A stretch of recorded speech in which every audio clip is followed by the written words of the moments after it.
कहें, ये तो भगवत गीता में भी इसी प्रकार का निरूपण है। और जो भी दर्शनों के समन्वय की भाषा बोलते हैं, वे इन तीनों पर सहमत ही होते हैं। क्या संपूर्ण सृष्टि की इस प्रकार की रचना है। इस प्रकार की रचना में मूल अंगांगी संबंध बना हुआ है। अब ये जो सृष्टि की रचना है, उससे समष्टि का हमारा व्यवहार बनता है। ये रचना, ये अब हमारे व्यवहार की दुनिया की रचना है, जिसके पीछे ये जो दार्शनिक विचार हैं, वह आधार के रूप में है। तो और कुछ मूल तत्व हैं जो जो आत्म तत्व और व्यवहार का हमारा विश्व, इनको जोड़ने वाला तत्व है। उदाहरण के लिए, संपूर्ण सृष्टि की रचना हुई, तो इस सृष्टि की में अनेकता है। फिर इस अनेकता को, माने जितने भी अस्तित्व हैं, जितने भी आविर्भाव हैं, जितने भी पदार्थ हैं, उसको केवल पदार्थ नहीं कहते, उसको आविर्भाव कहना यही सही शब्द है। उनकी अपनी अपनी गति है।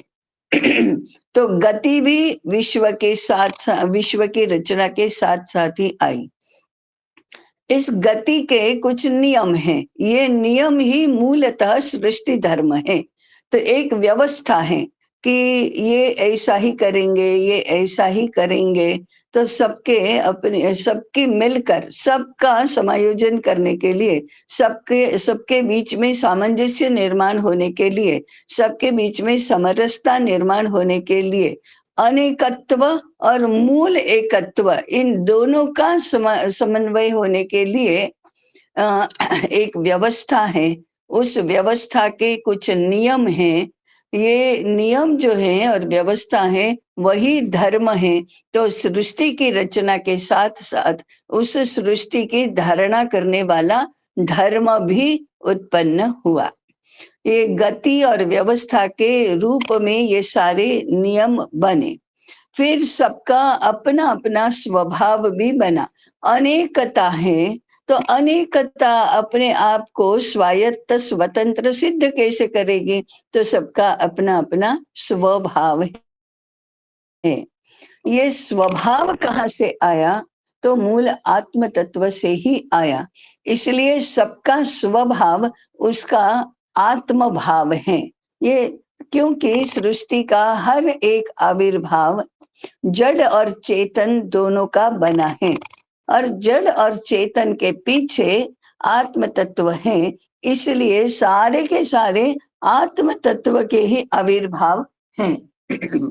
ये सारा हमको मूल आधार रूप रखकर फिर हमारा व्यवहार तय करना है। अब ये जो जितने भी आविर्भाव हैं, उन सब का आंतरिक संबंध आत्मीयता का है। यहाँ से हमारे व्यवहार की रचना शुरू होती है। एक मुद्दा बीच में है कि ये जो स्थूल है, सूक्ष्म है और कारण है, ये सब एक साथ रहते हैं। और इसलिए कोई भी पदार्थ हो, कोई भी अस्तित्व हो, सभी में ये तीनों रहते हैं। आत्म तत्व रहता है तो बाकी सारा तो रहता ही रहता है। इतना इसका सिंपल लॉजिक है। इसलिए हर एक पदार्थ के लिए स्थूल, सूक्ष्म और कारण, ये तीनों रहते हैं। ये एक मुद्दा। फिर जितने भी आविर्भाव हैं, उनमें कुछ जो तत्व हैं वो प्रकट रहते हैं, सक्रिय रहते हैं, कुछ लेटेंट रहते हैं, सुषुप्त रहते हैं, अक्रिय रहते हैं। इस प्रकार की इस सृष्टि की रचना है। यह रचना वैज्ञानिक है। माने वैज्ञानिक है, माने क्या है? उसको नियम है, उनको व्यवस्था है, कार्य कारण संबंध है। अगर बुद्धि की भाषा में कहें तो लॉजिक है, माने कार्य कारण संबंध है। वो अपने अपने स्वभाव के अनुसार ही व्यवहार करते हैं, अपना स्वभाव छोड़ते नहीं हैं। इसलिए यह वैज्ञानिक है। और इस सारी रचना को जानना, यही विज्ञान को जानना है। आत्म भाव, इसके अनुभूति करना, ये तो ज्ञान है। आत्म तत्व को समझना, ये ज्ञान है। परंतु ये आत्म तत्व से लेकर स्थूलतम तत्व पृथ्वी है, तब तक की ये सारी रचना कैसे हुई है, इस रचना को समझना, ये विज्ञान है। इसलिए ज्ञान और विज्ञान साथ साथ रहते हैं। और इसलिए श्री भगवान ने कहा, ज्ञानम विज्ञान सहितम। अगर ज्ञान है तो फिर आप आत्म तत्व को तो अनुभव कर सकते हैं, परंतु विश्व को, सृष्टि को जानने के लिए विज्ञान समझना भी जरूरी है। नहीं तो सब में आत्म तत्व है, सब आत्म तत्व है, इतना जानना और उसके अनुसार व्यवहार करना, यह अनुभूति के कारण से संभव होगा। परंतु इस सृष्टि की रचना को जानना, उसके अनुसार अपना स्वयं का व्यवहार और व्यवस्था बिठाना, इसके लिए विज्ञान आवश्यक है। और इसलिए हम कहते हैं कि सृष्टि को वैज्ञानिक पद्धति से समझो। इसी को शास्त्र कहा, शास्त्रीय पद्धति से समझो। नहीं समझते हैं तो कोई चिंता की बात नहीं। क्या करना, नहीं समझते हैं तो फिर जो समझता है, ऐसी हमारी श्रद्धा है, उसको मानो। और नहीं तो अनुभूति करो, तो अपने आप समझ में आ जाएगा। ऐसा किसी के लिए भी नहीं जानने का द्वार बंद नहीं है। या तो आप श्रद्धा से जानो, मैंने श्रद्धा से जानो, मैंने हाँ ये कह रहे हैं ना, तो ये ठीक है, ऐसा करके जानो और ऐसा करके मानो। और नहीं तो आत्म तत्व की अनुभूति हो गई है तो अपने आप आपको पता चलता है, और नहीं तो फिर विज्ञान से जानो। इसलिए विज्ञान का महत्व है। आज की हमारी दुविधा जो है, आज के विश्व की, वो विज्ञान को भौतिक विज्ञान में सीमित कर दिया है। ये है, विज्ञान स्वयं समस्या नहीं है। विज्ञान को भौतिक विज्ञान के साथ आइडेंटिफाई करना, ये समस्या है।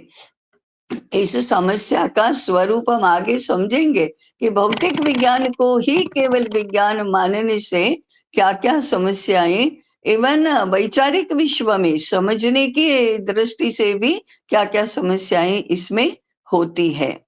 परंतु मूलतः भारत की दृष्टि है कि विज्ञान से विश्व को समझना, विज्ञान से विश्व अथवा सृष्टि और आत्म तत्व की का एकत्व समझना, विज्ञान से आत्म तत्व का कैसा, आत्म तत्व कैसा है, स्वभाव लक्षण कैसे हैं, ये समझना, ये विज्ञान से पूरी सृष्टि को और उसके पीछे रहे आत्म तत्व को समझना, तो ये बुद्धि का क्षेत्र है।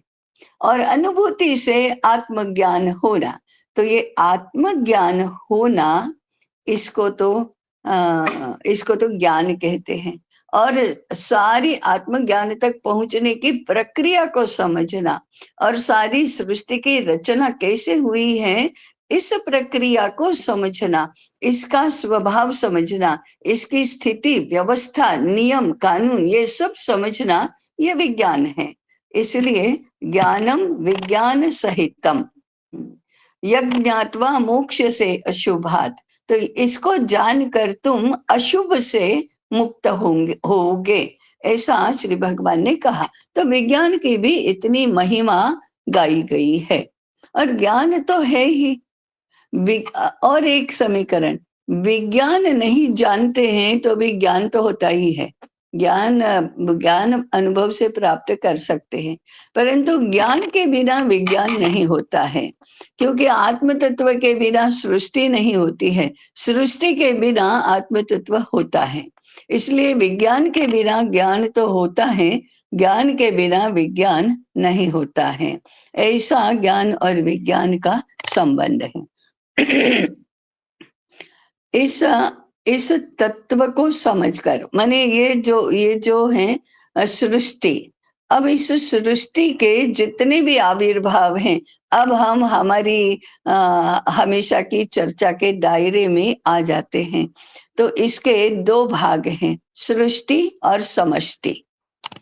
सृष्टि में तीन जो जो रचना की है, समझने के लिए, व्यवहार के लिए जो वर्गीकरण किया है, वो किस प्रकार का है? सृष्टि और समष्टि।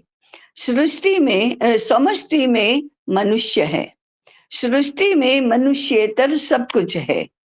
तो उसके भी वर्गीकरण जब किया तो पंचमहाभूत, वनस्पति सृष्टि और प्राणी सृष्टि, ऐसा वर्गीकरण किया। अब तो फिर धर्म भी दो वर्गों में आया, एक समष्टि धर्म और एक सृष्टि धर्म। सृष्टि की व्यवस्था और नियम, मनुष्य जगत की व्यवस्था और नियम, तो ये समष्टि धर्म है, वह सृष्टि धर्म है।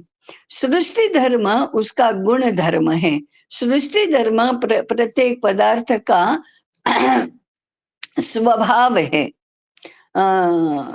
स्वभाव है, गुण धर्म है, उसके जो नियम कानून समझना, ये सृष्टि को समझना, सृष्टि धर्म को समझना है। और मनुष्य के लिए समष्टि धर्म है। सृष्टि धर्म की रचना या सृष्टि धर्म की उत्पत्ति विश्व की या सृष्टि की उत्पत्ति के साथ साथ हुई। समष्टि धर्म की रचना सुजान ज्ञानवान ऐसे ऋषियों ने की। तो समष्टि धर्म की रचना मनुष्य ने की। सृष्टि धर्म सृष्टि के साथ साथ अस्तित्व में आया। समष्टि धर्म सृष्टि धर्म के अनुकूल ही होता है, होना चाहिए।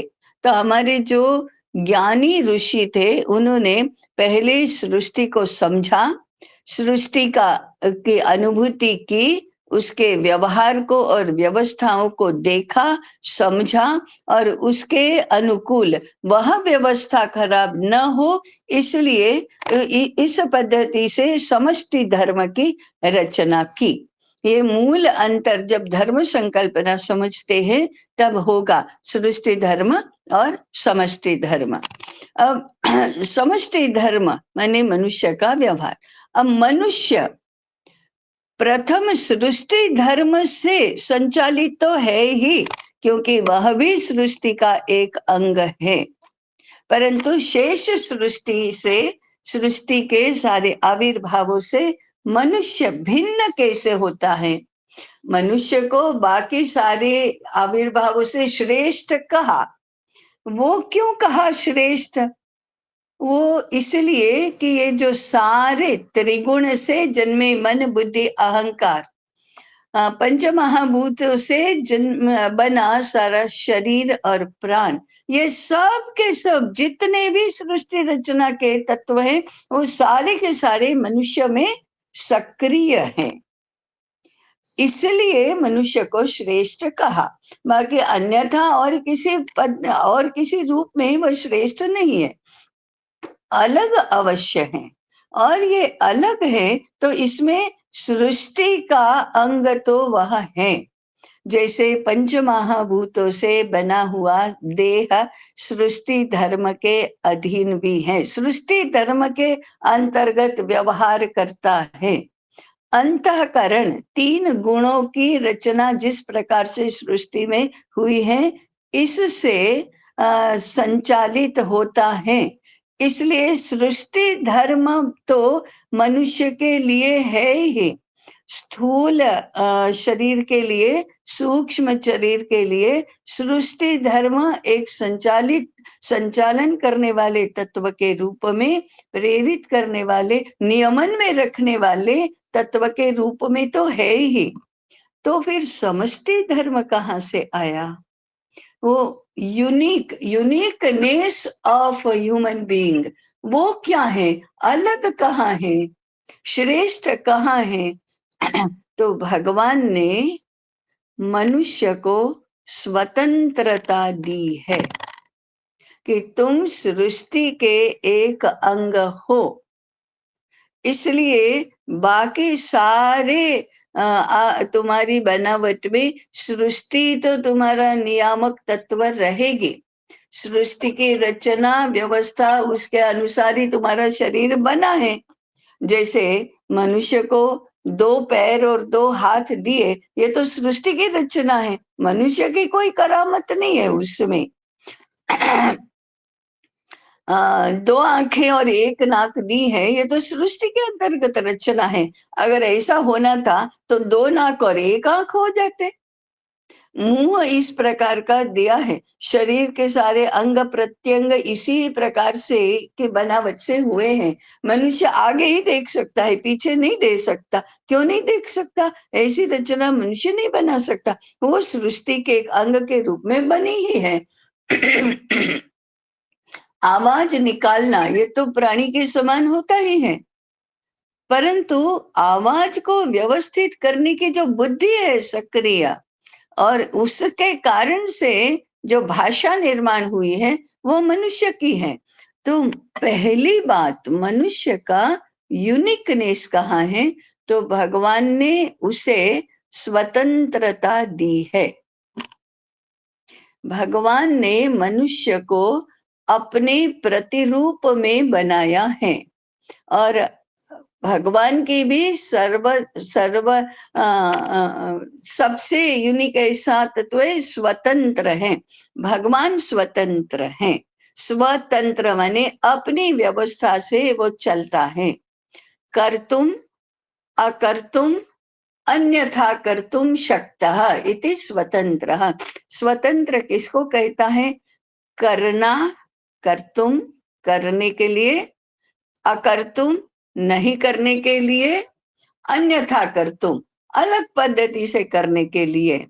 जो शक्तिमान है वह स्वतंत्र है, वो कर सकता है, स्वयं ही कर सकता है। तो ऐसी स्वतंत्रता मनुष्य को दी है, इसलिए स्वतंत्रता के साथ दायित्व भी दिया है। भाई अपने तंत्र के अनुसार चलो, अपने तंत्र के अनुसार चलो। ये अपने तंत्र के अनुसार चलने के लिए पहली बात है, मनुष्य को धर्म चाहिए, माने व्यवस्था चाहिए, नियम चाहिए, स्वभाव के अनुसार कुछ व्यवस्था बिठानी चाहिए। इसलिए स्वतंत्रता के बाद स्वधर्म आया। वो स्वधर्म मनुष्य के लिए समष्टि धर्म है।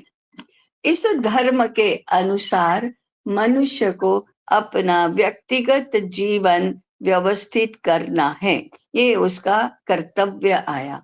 इसलिए समष्टि धर्म में धर्म का बहुत बड़ा चंक जो है, या समझो कि उसका पर्याय है, वो कर्तव्य आया। कर्तव्य माने करणीय कार्य, करना है, उसको करने के लिए बाध्य है। अगर व्यवस्था बनानी है, व्यवस्था बनाए रखनी है, नियम से चलना है, नष्ट नहीं होना है, तो कर्तव्य धर्म का पालन सबको करना होगा। इस कर्तव्य धर्म का निरूपण किया, यह समष्टि धर्म का एक अंग हुआ। तभी मनुष्य का व्यवहार कैसे हुआ? एक तरफ सृष्टि धर्म से संचालित है, दूसरी तरफ समष्टि धर्म से संचालित है। समष्टि धर्म और सृष्टि धर्म का सामंजस्य कैसा है? समष्टि धर्म सृष्टि धर्म के अनुकूल है, सृष्टि धर्म समष्टि धर्म के अनुकूल नहीं है, क्योंकि वह तो सृष्टि की उत्पत्ति के साथ उत्पन्न हुआ है। इसलिए समष्टि धर्म। तो मनुष्य को अपने जीवन में समष्टि धर्म का पालन करना है, तभी वह बना रहेगा, तभी वह बचेगा, तभी वह प्रगति करेगा, तभी वह विकसित होगा। ऐसा समष्टि धर्म का महत्व है। अब तभी वह बचेगा, बना रहेगा, और तभी वह विकास करेगा, इसका क्या तात्पर्य है? तो भारतीय मनीषा ने कहा कि मुक्त होना ये अंतिम लक्ष्य है। अब मुक्ति की परिभाषाएं, मुक्ति की व्याख्याएं, मुक्ति का वर्णन बहुत विस्तार से किया गया तो है। और मुक्ति शब्द बहुत संदर्भों में आता है। प्रचलित, बहुत प्रचलित अर्थ है जन्म मरण के फेरे से मुक्त होना मोक्ष है। तो फिर अब जन्म मरण का चक्र भी समझना होगा। इसके लिए जन्म क्यों होता है, मृत्यु क्यों होती है, पुनर्जन्म क्यों होता है, पूर्व जन्म कैसा है, पूर्व जन्म और इस जन्म का संबंध क्या है, इस जन्म का और आगामी जन्म का संबंध कैसा होगा, ये जन्म पुनर्जन्म में होता क्या है इसका। और फिर जन्म पुनर्जन्म के, जन्म जन्मांतर के, जन्म मृत्यु के चक्र से मुक्ति कैसे होगी, ये पूरा मोक्ष शास्त्र रहेगा। मुक्ति कैसे होनी, ये और इसको विभिन्न संदर्भों में विभिन्न पद्धति से अनेक स्थानों पर समझाया भी गया है। ये मुक्ति अंतिम लक्ष्य है, तो विकास की गति मुक्ति की तरफ है। ये मुख्य सूत्र हुआ कि विकास, विकास करना मैंने क्या करना, तो मुक्ति की ओर जाना। इसके बीच में हमारा क्या है, ये चिंतन में पश्चिम का चिंतन बीच में इंटरपोलेशन, इंटरफियरेंस करते ही रहता है। अरे ऐसे कैसे, विकास का अर्थ तो भौतिक समृद्धि प्राप्त करना है, ये बीच में आ ही जाएगा। और विकास का संदर्भ है शिष्ट होना, गुणवान होना और पढ़ा लिखा होना, ये है वो भी बीच में आता रहता है। इसलिए शुद्ध भारतीय चिंतन करने के लिए, शास्त्रीय चिंतन करने के लिए इन पाश्चात्य जो बीच बीच में आता रहता है विचार, इससे बचने की आवश्यकता होती है। ये यदि बच्चे नहीं तो ऐसा घालमेल होता रहता है। तो हमारे चिंतन में जो मुख्य व्यवधान है वो ऐसे घालमेल का है।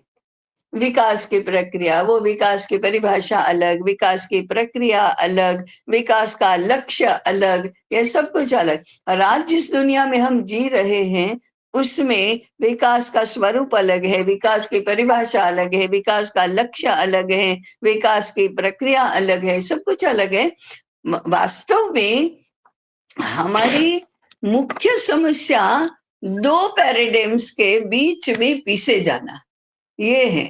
एक पैराडिम हमारे संपूर्ण व्यावहारिक जीवन को लागू है, और दूसरी परिभाषा जो हमारी परंपरा ने, शास्त्रों ने बताई है और जो अंतस्तत्व में कहीं अंदर अंदर है, इन दोनों में कॉन्फ्लिक्ट निर्माण होना ये आज के भारतीय मनुष्य की विडंबना है। ये तो शिकार होना ही पड़ता है। इस दुनिया में रहो और भारतीय बनो, तो दोनों में ऐसी दुविधा चलती ही रहती है। ये मुख्य व्यवधान है। पूर्व में जब गुरुकुलों में पढ़ते थे तो ऐसे व्यवधान नहीं होते थे, इसलिए वो इतना जल्दी पढ़ा जाता था, इतना निर्बाध गति से, निर्विघ्न रूप से पढ़ा जाता था कि न तो संशय आता था, न समझने में कठिनाई होती थी, न दुविधाएं निर्माण होती थी, न वो बीच बीच में आता रहता था, जस्टिफाई न कर सके ऐसे बहुत कम ऐसे तत्व होते थे। तो ये आज हमने 200-300 वर्षों में और 1000 वर्षों में बाह्य और अंतर दोनों रूप से इतना सारा घालमेल हो गया है, इतना मिश्रण हो गया है कि सारा सब कुछ वैचारिक दृष्टि से भी कॉम्प्लिकेटेड हो गया है। खैर, ये एक अवान्तर मुद्दा हुआ, परंतु मैं कर्तव्य धर्म की बात कर रही थी। तो ये धर्म मनुष्य को नियंत्रित करता है व्यवहार जगत में, विचार जगत में, परंतु इसको नियंत्रित करना चाहिए। अब इसके लिए सृष्टि धर्म भी नियंत्रित करता है हमारे शरीर के सारे व्यापारों के लिए। मैंने अब चलना, उठना, बैठना, खाना, पीना, बोलना, ये सब तो सृष्टि धर्म से ही संचालित होगा। जब सृष्टि धर्म के विरुद्ध हम जाते हैं तो बीमार होते हैं। अस्वस्थ होना ये सृष्टि धर्म का उल्लंघन है। नींद नहीं आना और ज्ञान तंतु पूर्ण रूप से विक्षिप्त हो जाना, ये सृष्टि धर्म का उल्लंघन है। परंतु कुछ कोई बात नहीं समझना, ये समष्टि धर्म के अंतर्गत कुछ अव्यवस्था है। तो सृष्टि धर्म और समष्टि धर्म से हम संचालित होते हैं। ये मनुष्य के विश्व की कथा है कि मनुष्य दोनों प्रकार के धर्मों से संचालित हैं। तो मनुष्य के व्यवहार में, मनुष्य के विचारों में, मनुष्य के व्यक्तित्व में फिर सृष्टि धर्म और समष्टि धर्म का कॉन्फ्लिक्ट चलता रहता है। इस दुविधा का, कॉन्फ्लिक्ट का मुख्य कारण कौन है? मुख्य कारण मन है और मन के साथ अहंकार है। अब कितनी ये सारा समझेंगे मजेदार ये है अहंकार। इसको यदि हम त्याज्य मानेंगे तो क्या होगा? अहम नहीं होना, इसकी तो हम कल्पना भी नहीं कर सकते, क्योंकि अहं के बिना कोई भी क्रिया होने की संभावना ही नहीं होती। जो करने से होता है वह अहंकार के कारण से होता है। अहम भाव नहीं है तो कर्ता भाव ही नहीं है, और कर्ता भाव नहीं है तो क्रिया को ओन करने वाला कोई नहीं है। इसलिए अहंकार का महत्व है। फिर नियम ये बना कि जो करता है वही भोगता है, और कौन भोगेगा? उसने ओन करना चाहिए। कर्तृत्व को ओन किया तो भोक्तृत्व को भी ओन करना ही चाहिए। जैसा किया वैसा मिला, जैसा किया वैसा हुआ। तो अहंकार को कर्ता और भोक्ता के रूप में हमारे व्यक्तित्व में स्थान मिला है। मन को द्वंद्वात्मक रूप में हमारे व्यक्तित्व में स्थान मिला है, और मन है तो फिर दुविधा है, मन है तो कॉन्फ्लिक्ट है, मन है तो द्वंद्व है। क्योंकि मन की बनावट ही ऐसी है। मन माने संकल्प विकल्प दोनों। अहंकार माने कर्ता भाव, भोक्ता भाव। तो अहंकार के होने से ही सब कुछ किया जाएगा, मन के होने से दुविधाएं बनी रहेंगी। अब दोनों के बीच में जो बुद्धि है वह नियामक है, दोनों को रेगुलेट करने वाली। अहंकार को हृदय के वश में करना, मन को बुद्धि के वश में करना, ये हमारे लिए विकास का एक सोपान है। ज्ञान की दिशा में विकास का एक सोपान है, व्यवहार की दिशा में विकास का एक सोपान है। माने ये जो अंतःकरण चतुष्टय बनाया उसका ये सारा खेल है।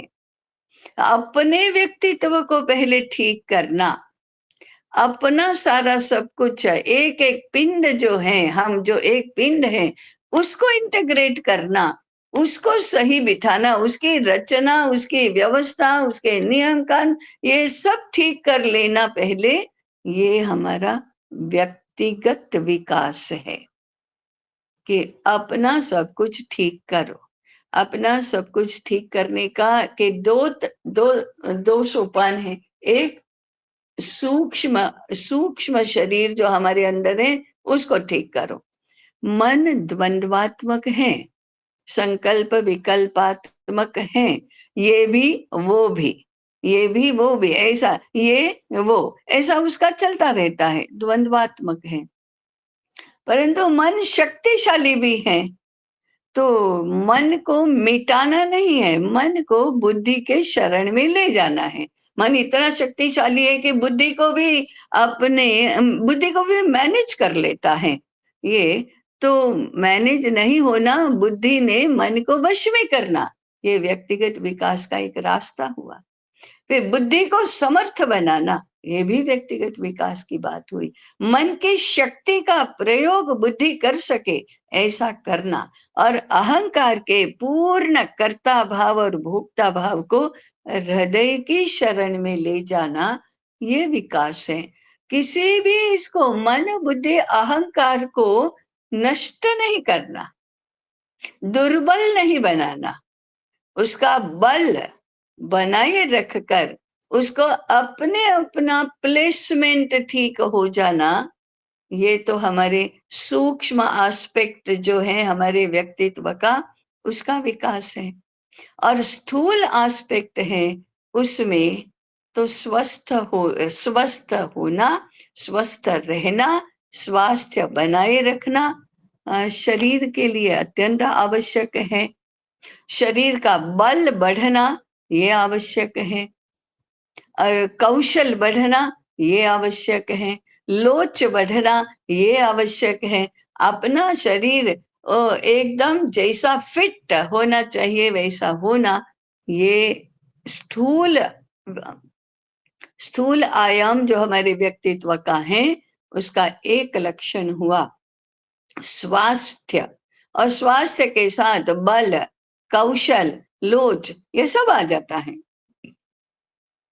और दूसरा हमारा प्राण तत्व ठीक होना ये आ जाता है। तो हमारा स्थूल, तो अब स्थूल का बहुत वर्णन किया गया है ना, इसके विभिन्न तंत्र होते हैं, इसके विभिन्न अवयव हैं, इसके आंतरिक शरीर के देखो तो उसके सप्त धातु हैं, 3 दोष हैं, शरीर के भिन्न भिन्न अंग हैं, उपांग हैं, इन सब को ठीक तरह से सुव्यवस्थित करना, उनका काम ठीक तरह से चलता रहे ये देखना, ये स्वास्थ्य स्थूल शरीर को समायोजित स्वस्थ व्यवस्थित करो, सूक्ष्म शरीर को स्वस्थ व्यवस्थित करो, ये सब कारण शरीर के परिप्रेक्ष्य में होगा।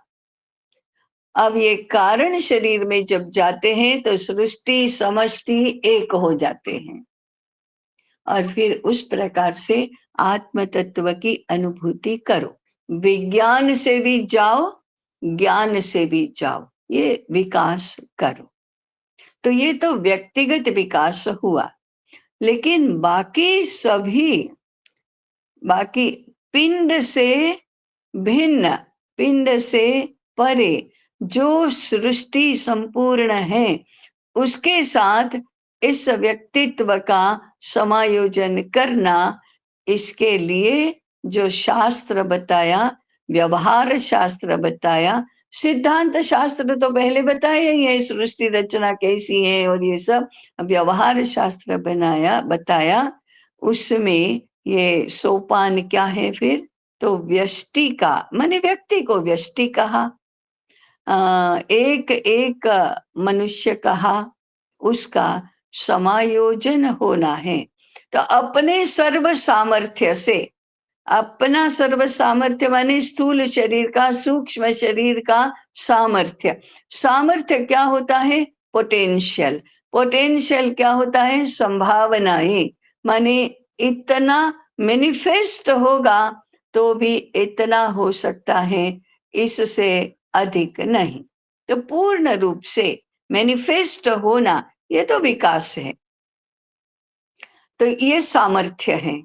इस सामर्थ्य से पहले समष्टि के सभी आयामों से सामंजस्य प्राप्त करना है, इसलिए समष्टिगत विकास हुआ। एक व्यक्ति को समष्टि के सारे आयामों के साथ समायोजित होना है। इस समष्टि का वर्णन अधिक विस्तार से किया और इसके भी सोपान बनाए। पहले अपने कुटुंब के साथ समायोजित बनो। कुटुंब में मेरे अलावा, व्यक्ति के अलावा भाई बहन हैं, व्यक्ति के अलावा माता पिता हैं, व्यक्ति के उपरांत पुत्र पुत्री हैं, इससे कुटुंब बनता है। इन संबंधों का भी विस्तार होता है तो हमारा बड़ा कुटुंब बनता है। सगे संबंधी बनते हैं, सगे बनते हैं सारे। तो ये कुटुंब बना है। अब इस रचना, अब हमारी इंट्रिकेट रचनाएं होती हैं। कुटुंब की रचना ये हमारे ऋषियों की विलक्षण बुद्धि का ही परिणाम है कि कैसे उन्होंने ये कुटुंब के रूप में मनुष्य समष्टि के जीवन को व्यवस्थित करने का प्रारंभ किया। तो कुटुंब के साथ समायोजित होना, कुटुंब के संदर्भ में अपने कर्तव्य धर्म का पालन करना, उसमें भी कौशल चाहिए, उसमें भी भावना चाहिए, उसमें भी दृष्टि चाहिए, उसमें भी बुद्धि चाहिए, उसमें भी बल चाहिए, सब कुछ चाहिए। तो कुटुंब के साथ समायोजित होना। दूसरा, अपना जो समुदाय है। अब देखो, अ, छः छः अरब 7 अरब की जनसंख्या विश्व में है, वही समष्टि है, मनुष्य से ही समष्टि बनी है। तो इस समष्टि के साथ समायोजित करना, तो संपूर्ण समष्टि का ग्रुपिंग होता जाता है। कभी भूमि के पंचमहाभूतों के संदर्भ में पहला ग्रुपिंग तो होता है, बाद में उसके जीवन दर्शन के संदर्भ में ग्रुपिंग होता रहता है, बाद में उसके उसकी वृत्ति प्रवृत्ति कौशल इसके रूप में ग्रुपिंग होता जाता है, बाद में रुचि और प्राथमिकताएं, रुचि, सौंदर्य बोध, इसके आधार पर ग्रुपिंग होता जाता है। मैं बहुत जल्दी जल्दी जल्दी जा रही हूँ, क्योंकि ये सारे सारे जो इसके अंदर अंदर अंदर अंदर जो टेक्सचर बना है उसको तो हम समझ लेंगे, परंतु पहले मोटी मोटी बातें समझते हैं। तो ये ग्रुपिंग्स होते जाते हैं, उसमें एक होता है समुदाय। अब मोटा समझने के लिए समुदाय व्यवसाय को भी कहेंगे। व्यवसाय, ये व्यवसाय का मूल अर्थ अलग है। व्यवसाय का आज हमने अर्थार्जन के संदर्भ में जोड़ा, प्रोडक्शन के रूप में जोड़ा, विभिन्न प्रकार की व्यवस्थाओं के संदर्भ में इसको निरूपित किया। तो ये समुदाय धर्म का पालन, समुदाय के साथ समायोजित होना और एक अच्छा टेक्सचर बनना, उसके लिए हमारा प्लेसमेंट समझना, उसके लिए हमारा कर्तव्य समझना, उस कर्तव्य को निभाने की वृत्ति विकसित करना, कर्तव्य को निभाने का कौशल प्राप्त करना, ये तो समष्टिगत विकास के अंग हुए। उसके बाद समुदाय हुआ, उसके बाद हमारा देश हुआ, जिसको हम राष्ट्र कहते हैं। तो मैंने कहा था ना, जीवन दर्शन के अनुसार ग्रुपिंग्स होते हैं, तो ये राष्ट्र हैं। तो फिर हमारे लिए कर्तव्य धर्म है राष्ट्र के साथ समायोजित होना, राष्ट्र के अभिन्न अंग बनना, और उसके बाद विश्व के साथ समायोजित होना। भारत ही नहीं है, चीन भी है, जापान भी है, अफ्रीकन कंट्रीज भी हैं, यूरोपियन कंट्रीज भी हैं, अमेरिका भी है। इतने सारे जो विभिन्न राष्ट्र हैं, विभिन्न देश हैं, विभिन्न राज्य हैं, ये जो सारी रचना हुई है, उसमें समायोजित होना, उसके साथ हमारा संबंध बनना, इसके क्या क्या आयाम है इसको जानना, ये तो हुआ विश्वगत विकास। तो समष्टि के 4 पड़ाव हुए, 4 आयाम हुए, कुटुंब, समुदाय, राष्ट्र और विश्व। ये तो समष्टि धर्म के अंतर्गत हुआ, समष्टि की रचना के अंतर्गत हुआ। अब समष्टि से बाहर निकलो तो सृष्टि के साथ। तो सृष्टि में जितने, सृष्टि के 3 वर्ग तो बने, परंतु तीनों को एक ही माना, तो भी मनुष्य का सृष्टि के साथ समायोजित होने का तरीका क्या है?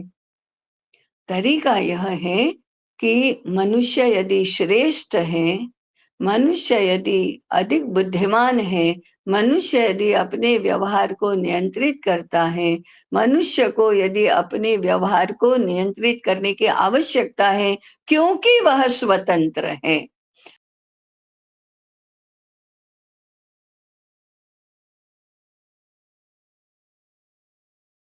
नहीं तो मैं जैसे आत्म तत्व का आविष्कार हूँ, वैसे सृष्टि का प्रत्येक पदार्थ आत्म तत्व का ही आविष्कार है। तो मेरे और उसमें आत्म भाव का संबंध है, आत्मीयता का संबंध है।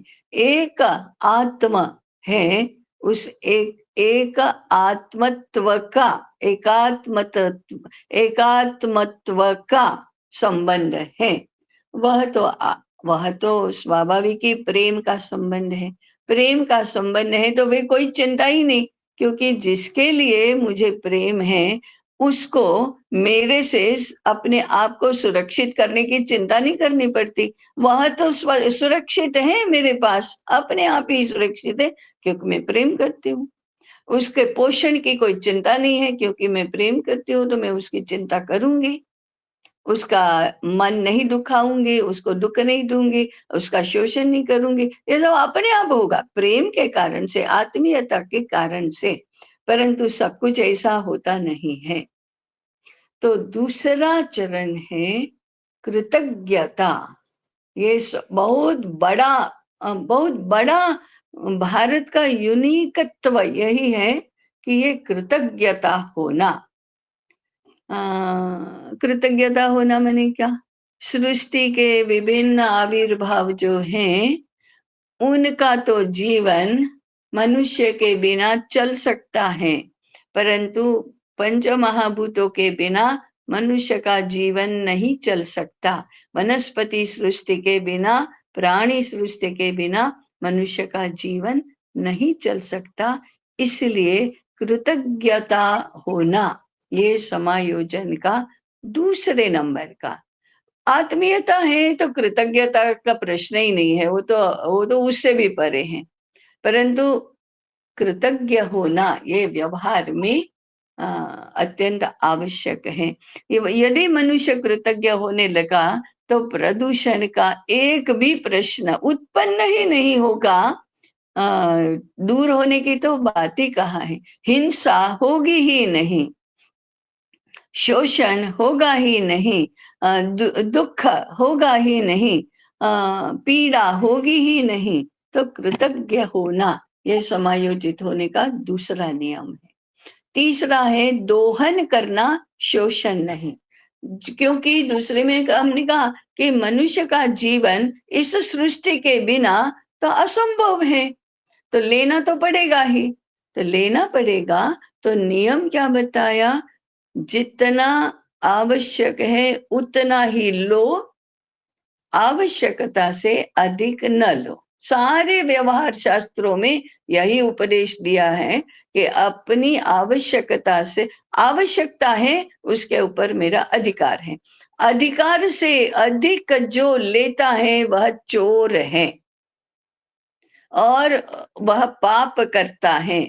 इसके लिए वो दंड का भागी है और इससे उसकी दुर्गति होती है, वह विनाश का कारण बनता है। सभी व्यवहार शास्त्रों में ये बताया है। इसलिए दोहन करना, शोषण नहीं, ये तीसरा नियम हुआ। और चौथा रक्षण करना। अपने से छोटे हैं उनका रक्षण किया जाता है, यह भी नियम सभी व्यवहार शास्त्रों में बताया। आपसे जो दुर्बल है उसका रक्षण नहीं करेंगे और उसका शोषण करेंगे, उसको मारेंगे, ये तो अच्छे समाज का लक्षण है ही नहीं। मनुष्य ने अपनी स्वतंत्रता का और अपने सामर्थ्य का उपयोग ऐसे करना ही नहीं चाहिए। ये नीति धर्म है। तो ये जो सारी चार बातें हुई वे मनुष्य के लिए नीति धर्म है। कर्तव्य धर्म, नीति धर्म। उस नीति धर्म के अनुसार जो व्यवहार करना है वही करो। तो सृष्टि, इसको कहा सृष्टिगत विकास। सृष्टि के संदर्भ में मनुष्य का विकास वो वृत्ति से भी होगा, विचारों से भी होगा, व्यवहार से भी होगा, व्यवस्था से भी होगा, क्योंकि मनुष्य के ऊपर ही इसका दायित्व है। और फिर हम परमेष्ठिगत विकास की बात करते हैं तो फिर हम मूल की तरफ गए। परमात्मा, आत्म तत्व वही सर्वत्र है ऐसा मानना, तो मुक्ति का मार्ग तो यही है। यहाँ तक जाना, ये विकास का मार्ग है। ऐसे जो मूल हमारा तत्व ज्ञान है, उसी से हमारी व्यवहार की रचना बनी है। उस तत्व के अनुकूल जब व्यवहार होता है तो सुख, समृद्धि, ज्ञान, संस्कार, संस्कृति, इन सब का विकास होता है। यदि ये सब नहीं है तो फिर संघर्ष होता है, हिंसा होती है, नाश होता है, ये सारे दुखों का कारण बनता है। तो ऐसा ये दर्शन है, तत्व और व्यवहार दोनों का सामंजस्य बनाने वाला।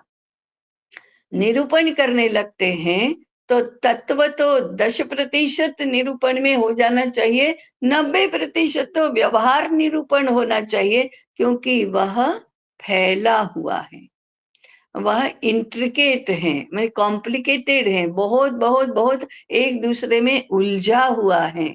इसलिए उसको समझने के लिए और उसको बनाए रखने के लिए अधिक समय और अधिक सामर्थ्य की आवश्यकता होती है।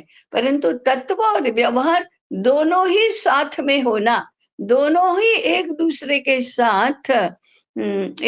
के साथ सामंजस्य पूर्ण स्थिति में होना, ये भारत के बौद्धिक जगत की विशेषता है।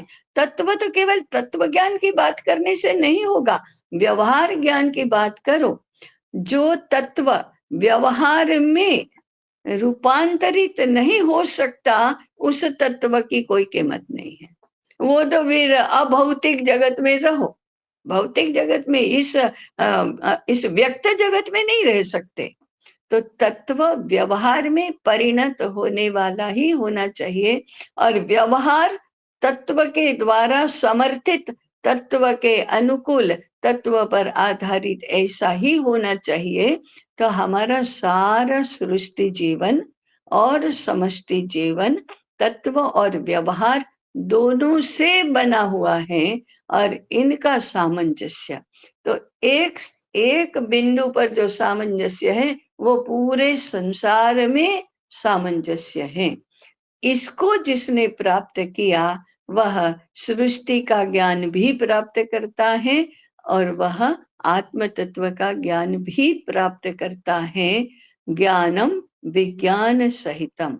इसलिए सारे जो स्तोत्र होते हैं ना, उसमें दोनों की बात की जाती है। गणपति अथर्व शीर्ष में गणपति की ये स्तुति करते करते त्वम ज्ञानमयो विज्ञानमयोसी, तुम ज्ञानमय भी हो और विज्ञानमय भी हो। तो ज्ञान और विज्ञान दोनों साथ साथ हमारे अध्ययन के विषय और व्यवहार के आधार के विषय बनते हैं।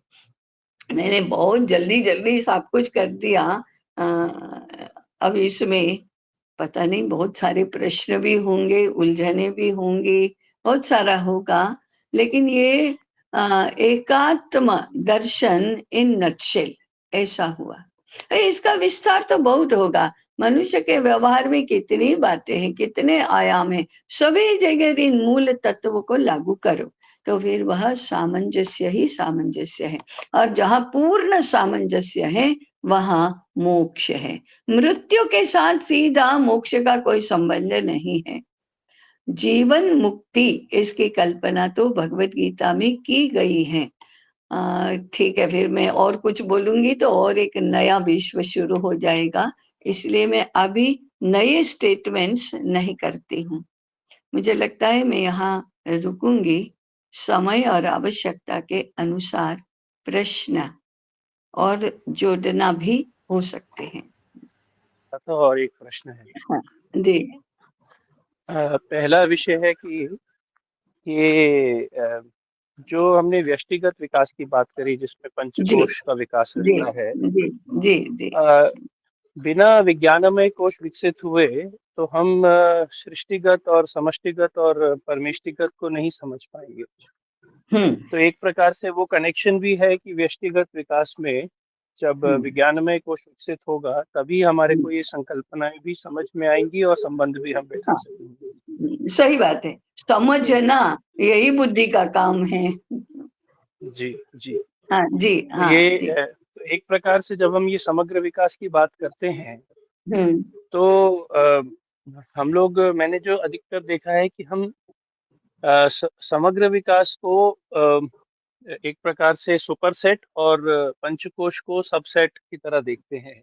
अम, बिल्कुल, अगर उसको आप ऐसे, हाँ, उसको आप ऐसे कर सकते हैं, समग्र विकास के 4 आयाम। आप ये सिंप्लीफिकेशन उसका ऐसे हो सकता है, व्यक्तिगत, समष्टिगत, सृष्टिगत, परमेष्टिगत, और फिर जी। व्यष्टिगत तो अन्नमय, प्राणमय, मनोमय, विज्ञानमय, आनंदमय। ये एकदम सरल हो जाएगा। हुँ। हाँ, वैसे ही अभी मैं देख हाँ, रहा हूँ, पर मेरा उसी हाँ, में ही प्रश्न है कि अगर हाँ, हम्म, व्यष्टिगत में हम देखें कि विज्ञानमय कोश का विकसित अगर हुआ, तो वो डज़न्ट इट ऑटोमैटिकली इम्प्लाई कि हमारा समष्टिगत, सृष्टिगत और परमेष्टिगत विकास हुआ है, तभी विज्ञानमय कोश विकसित हुआ है? ऐसा नहीं बोल सकते, या उसको हाँ, अलग से हमें इम्पोर्टेंस देना आवश्यक है? अलग से इम्पोर्टेंस देना चाहिए, इसलिए हुँ, कि देखो, व्यक्तिगत विकास की बात तो पूरे विश्व में सबको समझ में आती है, परंतु ये जो सामंजस्य बिठाने की दृष्टि है, वो नहीं समझ में आती।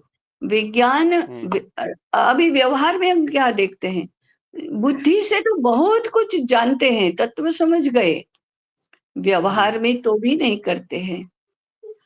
जी। इसका क्या कारण है? विज्ञान में ही कोश का विकास तो हुआ, तो कठिन से कठिन प्रश्नों के उत्तर तो देते ही हैं, भाषण बहुत अच्छी तरह से, एकदम तर्कबद्ध और मुद्दे सहित बहुत अच्छी तरह से देते हैं। व्यवहार में उसका पालन नहीं होता है। क्यों?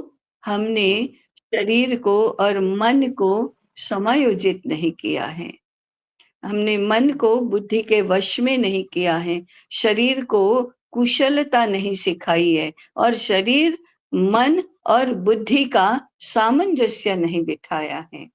बुद्धि से शरीर के बारे में हम बहुत कुछ जान सकते हैं, परंतु शरीर के अंगों का कौशल तो अभ्यास से विकसित होता है। तो जानना और अभ्यास करना, दोनों में अंतर है। केवल बुद्धि से पैर कैसे रखने से गति, वेग आएगा, अधिक गति से हम भाग सकेंगे, इसका तत्व समझना अलग बात है।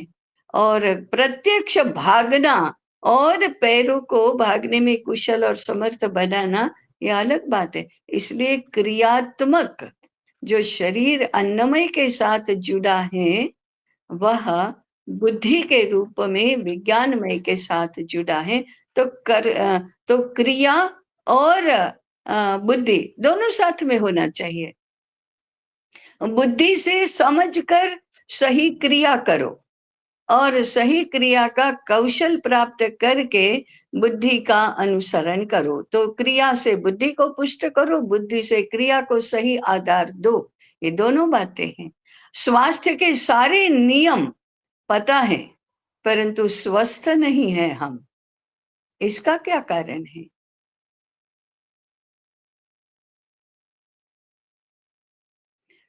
पांचों कोशों का समन्वित विकास ये होना चाहिए। ये तो हम पांचों एक दूसरे से अलग तो समझने के लिए अलग कर रहे हैं ना। हमारे व्यक्तित्व में पांचों एक साथ ही तो रहते हैं, और एक का दूसरे पर, दूसरे का एक पर प्रभाव होता है। तो सुश्लिष्टता, एक दूसरे में गूंथा हुआ होना, ये सृष्टि का ही लक्षण है, और हमारे व्यक्तित्व का भी लक्षण है। कि ऐसा नहीं है कि यहाँ तो ये अन्नमय रहता है, इसके इतने भाग में मनोमय रहता है, इतने भाग में विज्ञान में रहता है, ऐसा नहीं है। वो सर्वत्र सब कुछ है।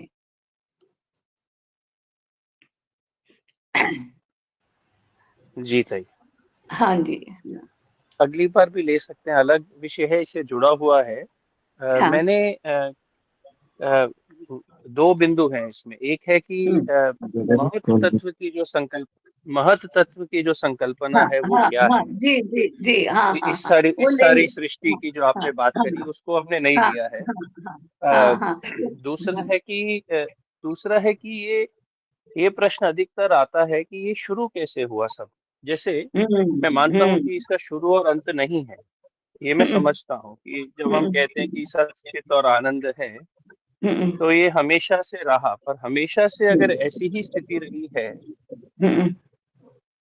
तो हुआ कैसे, ये हुआ क्या कैसे है? कि हाँ, कि मैं परमात्मा, अगर मैं अहम ब्रह्मास्मि, तो हाँ मैं इस जो चित्त और जड़ की जो ग्रंथि है, मैं हाँ उसमें अ, उसकी अगर संकल्पना को हम आगे थोड़ा बढ़ाएं, तो मैं जी जी जी ये ब्रह्म में कैसे फंसा जी और जी या कैसे मैं आया, ये हाँ ये एक जी प्रश्न मेरे मन में जी हाँ आता है कि ये ओ संकल्पना को कैसे समझना है। तो महत ठीक तत्व है और हाँ हाँ अम, इस प्रश्न को मैं थोड़ा जानना चाहूंगा। हाँ ठीक है, करेंगे इसका थोड़ा तो विस्तार जी चाहिए इसके लिए। हाँ जी ताई, तो जी ताई, आगे अगले अगले सत्र में करेंगे। जी ताई, हाँ जी। हाँ, लाइन में कौन है अभी? विश्वक्सेन जी हैं। तीन चीजें हैं। पहला है हाँ जी। कि हम सूक्ष्म से स्थूल के तरफ जाते हैं। हम्म, हम जो सीक्वेंसिंग हाँ है, तो हाँ पहले पंच तन्मात्रा आएंगे, फिर पंच हाँ महाभूत आएंगे, फिर हाँ पंचेंद्रिय आएंगे। हाँ ये सही है? हाँ हाँ, एक अर्थ में कहे तो सही है, क्योंकि मनुष्य का शरीर तो बाद में ही बना, हाँ। इसलिए इंद्रियां बाद में आई। एक एक एंटिटी का विचार करेंगे तो और उससे पहले पंच महाभूत आए, और पंच महाभूत से पहले पंच तन्मात्रा आए। वो हाँ वैसे हम बोल सकते हैं।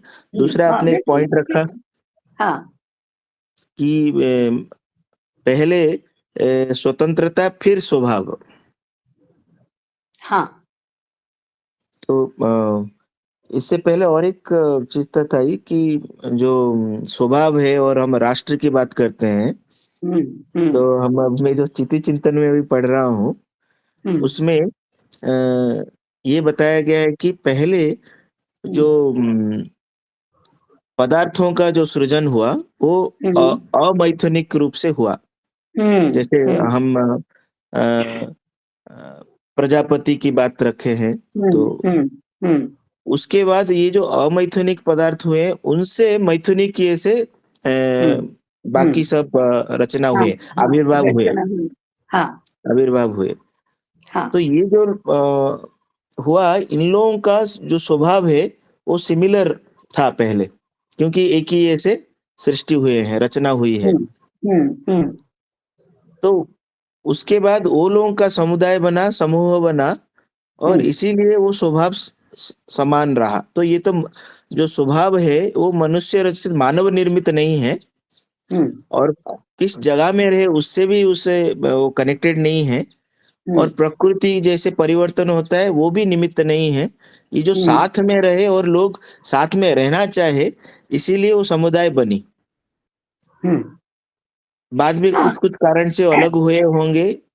तो हाँ जो हम चिति की बात कर रहे हैं, इसके हाँ लिए हाँ उन्होंने ऐसे इसको समझाया है।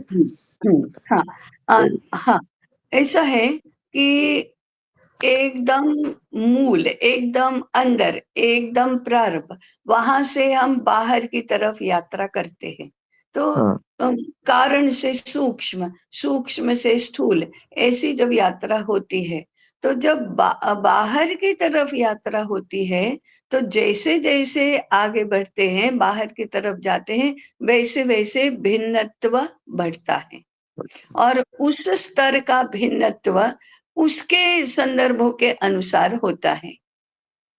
जैसे शरीर की आकृति जो है, उसका एकदम बाहर की बात है, बाहर से जो दिखाई देता है, उस शरीर को स्थान से, और उस स्थान पर पंचमहाभूतों की जिस प्रकार की व्यवस्था होती है, उसके अनुसार होता है। मैंने कर्नाटक का व्यक्ति और कश्मीर का व्यक्ति शरीर की आकृति से ही भिन्न दिखता है, तो एकदम भिन्न है, तो वहां के केवल पंचमहाभूतों की रचना उसके कारण से। परंतु व्यवहार आंतरिक गुणों की बात है। उस आकृति में एक तो ये तत्व रहा, परंतु दूसरा किस वंश में जन्म लिया है, उस माता पिता की आकृति भी आती है। तो थोड़ा अंदर गए, हम अंदर की तरफ गए, तो फिर ये समानता हुई साथ में रहने से। तो एक ही माता पिता से जन्मे, हाँ लगता ही है कि दोनों भाई हैं, वो अंदर से हुआ, दिखता है बाहर से, परंतु उसका कारण अंदर है। फिर स्वभाव, तो देश समुदाय है, स्वभाव माने व्यवहार के वलन, कैसे व्यवहार होता है, उसके लिए खान पान, उसके अनुसार खान पान की रुचि स्थान विशेष के कारण से होता है और वंश विशेष के कारण से भी होता है। फिर स्थान विशेष के कारण से आहार में और आहार की रुचि में परिवर्तन, वो एक देश से दूसरे देश का, एक राज्य से दूसरे राज्य का, दूर कितना है उससे होता है। तो ऐसे ऐसे सूक्ष्म से स्थूल, ऐसे वो परिवर्तन, ऐसे वो लेयर्स बनते जाते हैं। और जिसमें भिन्नता है उस भिन्नता का, और जिसमें समानता है उस समानता का कारण उस स्तर के संदर्भों से होता है।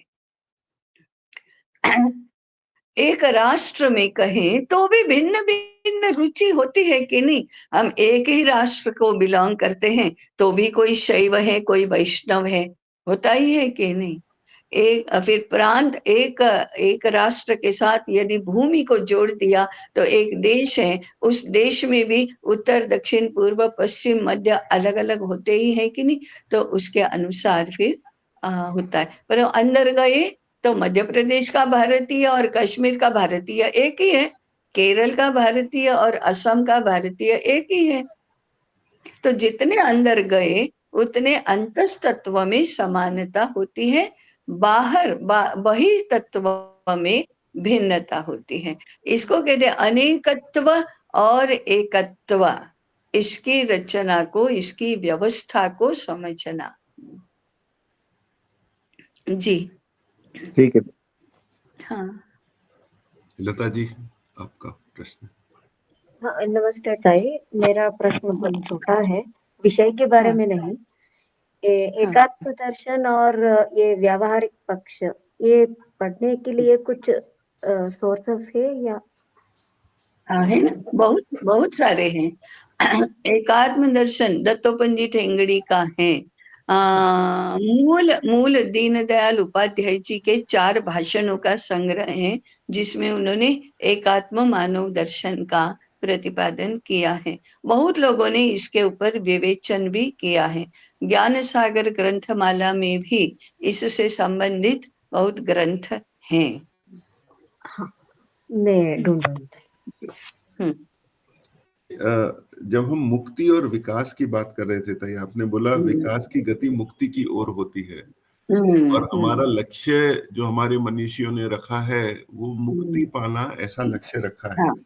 तो मेरे मन में प्रश्न आता है कि जो मुक्ति की संकल्पना है उसका संदर्भ तो व्यक्तिगत है, और जो विकास की संकल्पना है उसका संदर्भ व्यक्तिगत भी है और सामूहिक भी है। जी हाँ। तो मैंने एक रूप में हमने लक्ष्य तो व्यक्तिगत रखा है, व्यवहार में हमको सामूहिक रहना है। तो ये मैंने ये तो एक गैप हो गया, ऐसा मुझे लग रहा है कि जब हमारे लक्ष्य ही व्यक्तिगत हुए हैं, जो हम स्थूल से सूक्ष्म की ओर जा रहे हैं और मुक्ति की ओर जा रहे हैं, ये व्यक्तिगत लक्ष्यों को लेकर सामूहिक व्यवहार करना, ये हमारे तो नैरेटिव में ही कुछ गड़बड़ है क्या, ऐसा मेरे को लगता है। नहीं नहीं नहीं नहीं, ये इतना सरल है। विकास मुक्ति आपका व्यक्तिगत लक्ष्य है। क्या आप अकेले रह सकते हैं? रहते हैं तो बहुत ही अच्छा है, फिर आपको झंझट ही नहीं है कोई। लेकिन कहाँ रह सकते हैं? कहाँ रहना संभव है क्या? कुटुंब के बिना रहोगे क्या? समाज के बिना रहोगे क्या? खाने पीने के बिना रहोगे क्या? विकास चाहिए ना, केवल व्यक्तिगत विकास है, मुक्ति चाहिए ना। तो खाना पीना बंद कर दो, अरे नहीं, कैसे शरीर है ना, प्राण है ना, भूख तो लगती है, और नहीं तो मर जाएंगे। मर जाने से मुक्ति होती नहीं, तो जिंदा तो रहना है। अब जिंदा रहना है तो अनाज धान्य चाहिए, धान्य चाहिए तो खेती करना है। अब मैं खेती नहीं करता हूं तो खेती करने वाले के साथ मेरा संबंध है, इसलिए मुक्त किससे होना है? मुक्त होना है, ये तो बात, ये तो स्टेटमेंट बहुत सिंपल है। किससे मुक्त होना है और कहाँ है? मुक्ति के बाद कहाँ जाना है? मुक्ति चाहिए। हाँ, छूट गए, पिंजरे से छूट गए तो ठीक है कि बाहर आ गए, वो तो बहुत टेंजिबल मुक्ति हो गई। विद्यालय में कक्षा पूरी हुई और सारे छात्र मुक्त ही तो हो जाते हैं, जाते कहाँ हैं? तो ऐसे व्यवहार जगत में सबके साथ रहे बिना हमारी जीवन यात्रा नहीं चलती, और जीवन यात्रा ही नहीं चली तो विकास के मार्ग पर अग्रसर कहाँ और कैसे होंगे? इसलिए हमारे मनीषियों ने सूत्र बताया, हमारा सारा व्यवहार, उसके 2 आयाम हैं। आत्मनो मोक्षार्थम, माने मेरी अपनी मुक्ति, जगत हिताय, जगत का हित, व्यवहार में जगत का हित, और जगत का हित करने से मेरी अपनी मुक्ति, ऐसा समायोजन है। इसलिए दोनों बातें साथ साथ में चलेंगे। हाँ, ये हो सकता है कि आपको व्यवहार के किसी भी बात की आवश्यकता ही नहीं है, तो फिर न करो। वो इसलिए और बताया गीता ने, कुशलता पूर्वक व्यवहार जगत में विहार करो तो अपनी मुक्ति है। तो मुक्ति प्राप्त करने के लिए आपको व्यवहार जगत की यात्रा को, विहार को ठीक करना पड़ेगा।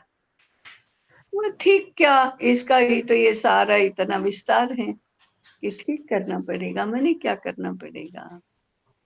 जी ताई। तो अभी समय से सत्र को पूर्ण करना पड़ेगा। हाँ, तो ये तो जैसे जैसे चिंतन करते जाएंगे ये बातें ऐसी खुलते जाएंगे। कैसा है, कॉम्प्लिकेटेड किसको कहते? इतनी गांठें, बड़ी गांठें, छोटी गांठें, गांठ के अंदर गांठें, ऐसा ऐसा ऐसा सब, इसको इंट्रिकेट रचना कहते हैं। वो कोई एक वस्त्र की बुनाई में ही इतनी बारीक और इतनी विविध प्रकार की डिजाइन बनी है, तो धागे कहाँ कहाँ, कौन कौन सा धागा कौन से रंग का किस प्रकार से बना है, ऐसा इंट्रिकेट दिखने में बहुत सुंदर लगता है। उसको बनाने में बहुत सारी मेहनत की, कुशलता की आवश्यकता पड़ती है। इसी प्रकार से इस व्यवहार जगत का भी होता है। तो ये समझने के लिए भी ये इंट्रिकेट रचना, परस्पर उठी हुई रचना, समझते जाना और सब उलझन है वो सुलझन में परिवर्तित होना, यही तो बुद्धि का विहार है। इसके लिए विशाल बुद्धि चाहिए, इसके लिए तेजस्वी बुद्धि चाहिए, इसके लिए कुशाग्र बुद्धि चाहिए, तभी तो ये सारी इंट्रिकेट रचना हम ऐसे समझेंगे। हस्तामलक, जैसे हाथ में कोई एक आंवला है, उसको जितने स्पष्टता पूर्वक देख रहे हैं, समझ जान रहे हैं, उतने ही सरलता से ये कुछ समझेगा। Problem doesn't lie with the intricate situation, problem lies with our capacity of understanding. हमारी बुद्धि की सीमा, बुद्धि की मर्यादाएं जितनी कम होंगे उतना ये अपने आप सामने आ जाएगा। ये ऐसा है, हाँ, क्या अब तक कुछ दिखाई नहीं दे रहा था, हाँ अब दिखाई देने लगा क्योंकि बुद्धि खुल गई। जी ताई, अभी रुकेंगे यहाँ पर।